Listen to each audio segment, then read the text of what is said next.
Hi friend, नमस्कार. श्री स्वामी समर्थ. आज बघा मी मस्त असा वाटाण्याचा मसाले भात करणार आहे. त्यासाठी इथे मी बघा अर्धी वाटी वाटाणे घेतलेले आहे.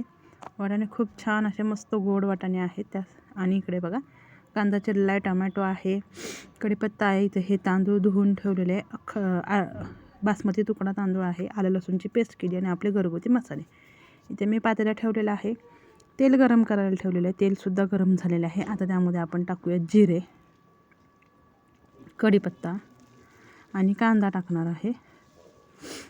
आता हा कांदा छानपैकी परतून घ्यायचा. कांदा छानपैकी परतून घ्यायचा. मी 3 कांदे घेतलेले आहे. अर्धा किलो तांदूळ आहे. 3 कांदे घेतलेले आहेत मोठे मोठे आणि एकच टोमॅटो घेतला आहे. जास्त टोमॅटो घेतलेला नाही, एकच मोठा टोमॅटो घेतला आहे. आता हा कांदा चांगला परतून घ्यायचा, लाल होईपर्यंत परतायचा. बघा आता कांदा छान लाल झालेला आहे. आता आपण त्यामध्ये बाकीच्या वस्तू टाकून घेऊया. कांदा चांगला परतायचा, कच्चा ठेवायचा नाही, नाही तर मग तो भाताच्या ह्याच्यामध्ये टच करतो भात खाताना.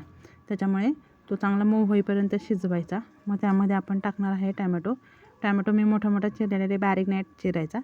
भातामध्ये मध्ये दिसलेला खूप चांगला वाटतो. आणि त्याचबरोबर आपण इथे टाकणार आहे वाटाणा खूप छान आहे बघा, गोड आहे वाटाणा, मस्त लागतो वाटाणा भात. आता कसं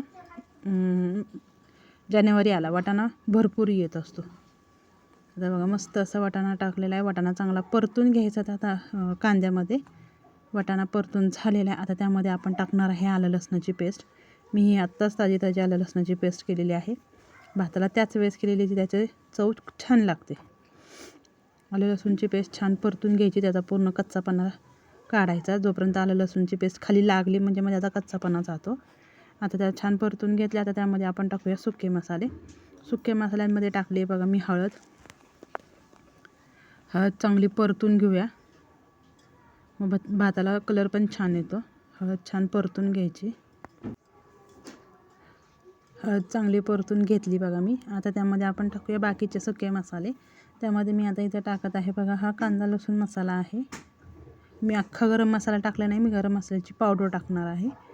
मिरची पावडर टाकलेली आहे आणि धना पावडर टाकलेली आहे आणि थोडीशी ही टाकलेली आहे बघा मी गरम मसाल्याची पावडर. आणि आता टाकणार आहे हा थोडासा गोडा मसाला. बस मी एवढंच टाकणार आहे.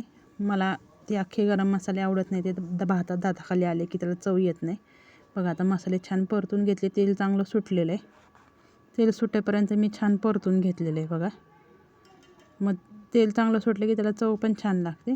मस्त असं बघा दिसते का तेल कसं रिलीज झालं त्याच्यातनं. आणि आता आपण त्यामध्ये टाकूया भरपूर अशी कोथिंबीर. आता कोथिंबीर टाकली की त्याची चव वेगळीच येते. आपण पुन्हाही टाकणार आहे, पण आता मी टाकली बघा भरपूर अशी कोथिंबीर. आणि सगळ्यात मेन महत्त्वाचं मीठ, ज्याच्याशिवाय भाताला चव अजिबात आली नसती, ते म्हणजे मीठ. मीठ टाकलेलं आहे बघा मी. आता मीठ टाकून चांगलं परतून घेतलेलं आहे. आणि त्यात आता हा भात मी अर्धा तास धुवून ठेवला होता पाण्यामध्ये. त्याचं पाणी काढून मी आता हा तांदूळ त्याच्यामध्ये टाकलेला आहे.